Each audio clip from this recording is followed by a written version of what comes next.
के नाक कान दोनों साफ करके भगा दिया। परंतु ठीक से राम जी ने उसकी तरफ देखा नहीं, क्योंकि रामचंद्र परान दारान चक्षुषा नाभिपश्यति। मर्यादा पुरुषोत्तम हमारे राम जी महाराज पर नारी को कभी निगाह उठा के ठीक से निहारते ही नहीं। तो क्या राम जी ने आज तक किसी स्त्री को नहीं देखा होगा? नहीं देखते हैं, पर सूपनखा जैसी को नहीं देखते।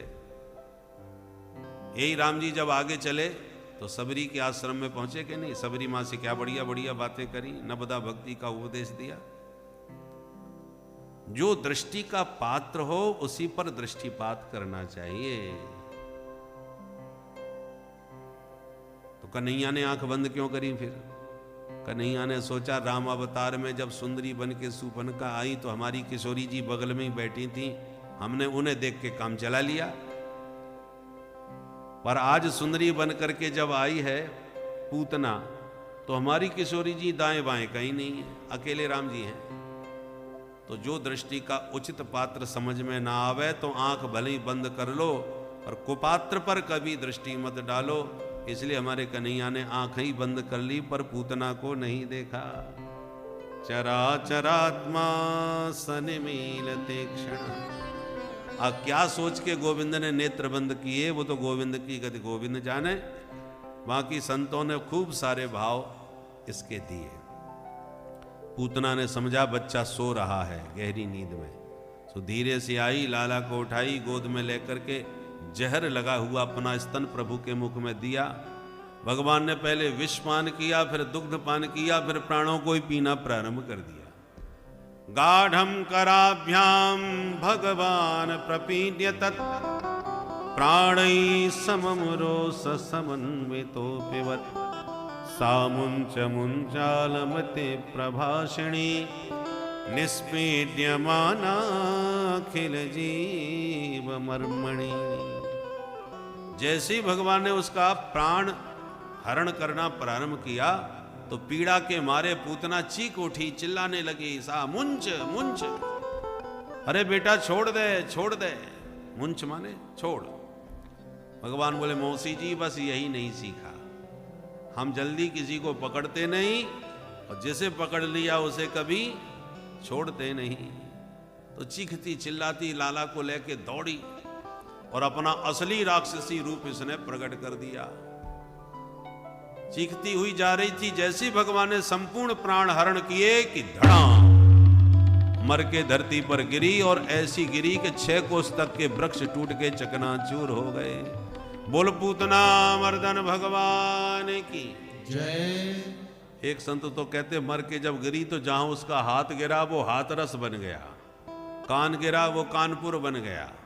और ये सब भागवत में नहीं लिखा है, पर हां 6 कोस का विशाल शरीर था, ये सुखदेव जी ने लिखा है। 6 कोस,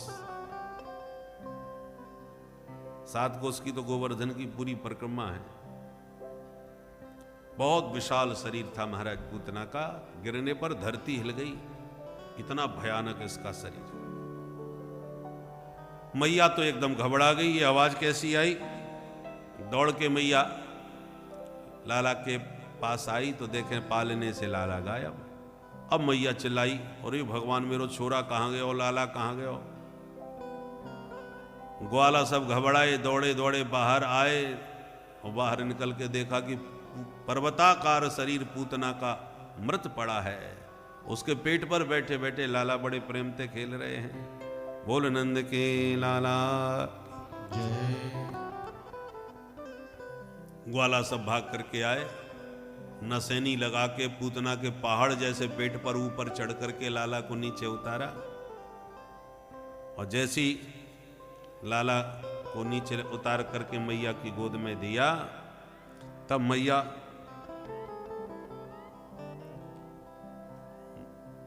लाला को हृदय से लगा के बोली, ये बताओ जी छोरा कहाँ मिल गया?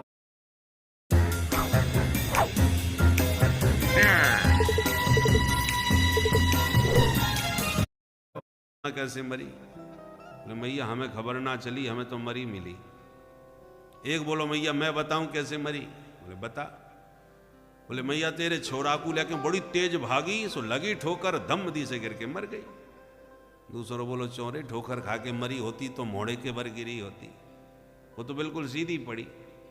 हाँ ये भी बात सोचने वाली है। अच्छा तो तू बता फिर कैसे मरी होगी।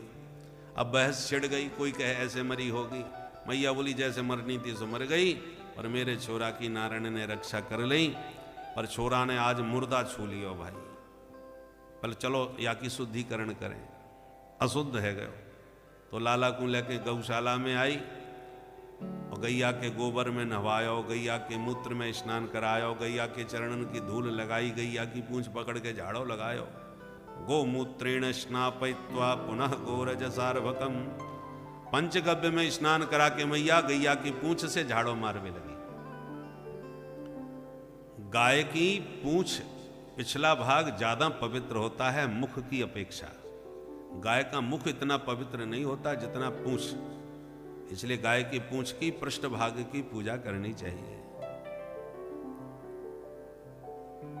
तो गैया की पूंछ पकड़ के मैया झाड़ो लगा रही है। इंद्रियाणी हृषिकेश प्राणा नारायणो बतु, श्वेत दीप पतिश्चित्तम मनोयोगेश्वरो बतु। 8 श्लोकों में मैया ने जो कवच पढ़ करके लाला को झाड़ा मारा है, इसको कहते हैं बाल रक्षा कवच। इन श्लोकों को 8 श्लोकों को पढ़ के शुद्ध देसी गाय की पूंछ से बच्चों को झाड़ दो तो बच्चों की अलाय बलाय विघ्न बाधाएं नजर टोना सब दूर हो जाते हैं। और न आते हो मंत्र तो केवल गाय की पूंछ से वैसे ही आप झाड़ दो तो भी गौ माता की पूंछ का झाड़ा लगाने से बच्चों के सारे अमंगल दूर होते हैं।